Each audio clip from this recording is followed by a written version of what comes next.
What a moment. We'll get started with Dylan on your right, Freddie. Hey, Freddie, what did it feel like rounding the bases there? I haven't really. It felt like nothing. I was just kind of floating. Those are the kind of things when you're 5 years old with your two older brothers and you're playing football in the backyard, and those are the scenarios you kind of dream about. Bases loaded, 2 outs in a World Series game, and for it to actually happen and hit a home run and walk it off to give us a 1-0 lead, that's as good as it gets right there. And we'll stay in the right, Freddie. And Freddie, coming off your ankle, yeah. and I guess just mentally, you're stepping up in that moment. Mm-hmm. What's going through your mind, and what enabled you to deliver? Yeah, I mean, this last week has been really good for me. The first time I ran was when I ran out to give high fives to my teammates when we got introduced. Tried to stay it off running as much as I could this week, treated it as much as I could. So I felt pretty good going into today. I don't feel it right now, so that's a good thing. But when it's kind of pick your poison with our lineup. I mean, it doesn't matter really who you pitch to. We got guys that can do that in every single spot in our order. I mean, I was just once I saw Aaron give the 4, I just started going through my plan and my process, what I was going to look for and where I was going to look for it. A lot of heaters, that kind of ride. So I just wanted to be on top of it and be on time for it. And I was looking closer to me so I could leave the cutter and slider alone away. So I just wanted to be on time for it, and I was. Second row on your left, Freddie. Juan. Hey, Freddie, back here. Yeah, hey, Juan. Obviously, you've seen the Kirk Gibson a bunch of times, especially here in this ballpark. I played the whole game, though. Hey, I'm just saying. Also, what does it kind of mean for you to be the first person ever to hit a walk-off grand slam in a World Series? Oh, really? First one. That's pretty cool. No, obviously that's it's kind of like. It's kind of amazing, it's been a lot. It's been a lot these last few months. Been a grind, but things have been going so well at home. Max is doing great. Obviously, the ankle is the ankle. It's a sprained ankle. It's as good as it's going to get. But when you get told you do something like that, and this game that's been around a very long time, I love the history of this game. To be a part of it, it's special. I've been playing this game a long time, and to come up in those moments, you dream about those moments. Even when you're 35 and been in the league for 15 years, you want to be a part of those. It's the energy that the crowd brought tonight, Game 1 of the World Series. Everyone's been talking about this all week, and for us to get that first win, especially like that, that's pretty good, but we got 3 more to go. Second row on your right, Freddie. Jack. What was that moment like with your dad? Yeah, I knew he was sitting there. He became friends with Mary and Bert, so he's been sitting around front row. I think, he's been throwing me batting practice since I could remember. My swing is because of him. My approach is because of him. I am who I am because of him, and it was kind of spur of the moment. I saw him hugging a lot of people back there. So all the batting practice, all the relentless hours we spent together on a baseball field, we still do it in the off seasons together. He still throws me batting practice. I think he was so nervous. If I could talk to him and talk, I bet he couldn't even. He was so nervous in that going into that.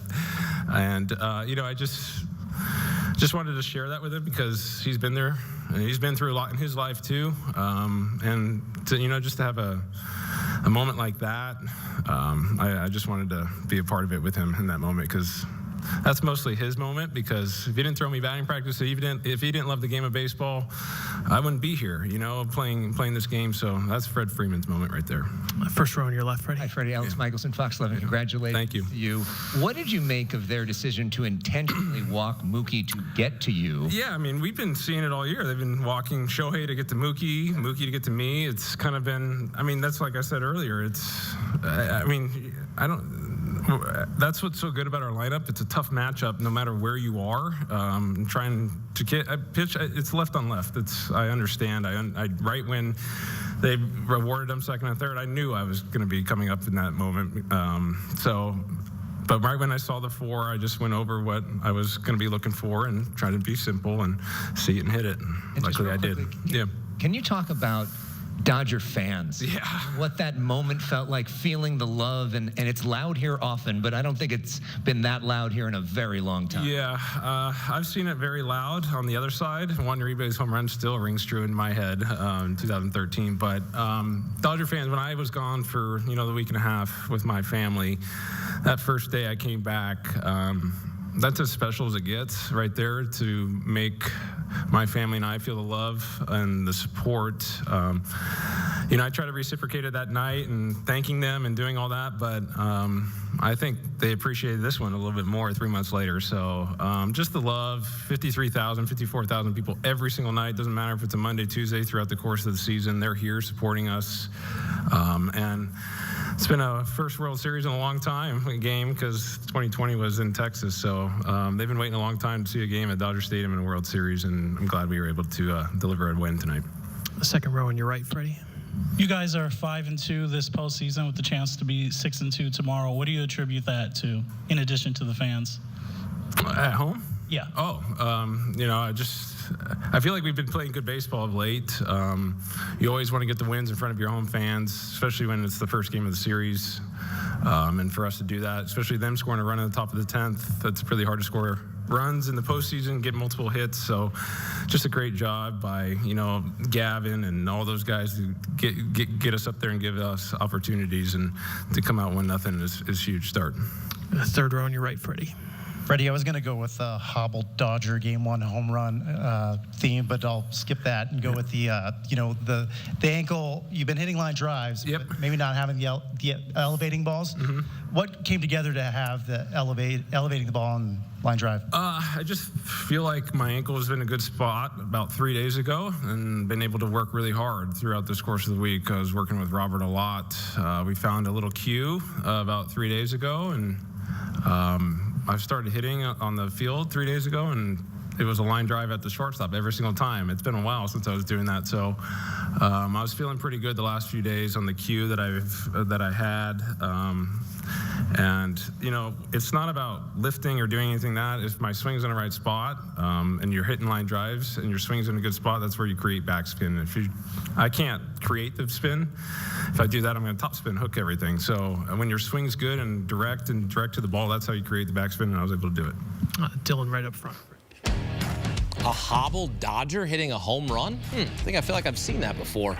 Kirk Gibson, he had multiple leg injuries. Nothing, Freddie Freeman, right ankle injury, nothing to what the degree of Kirk Gibson was dealing with in 1988.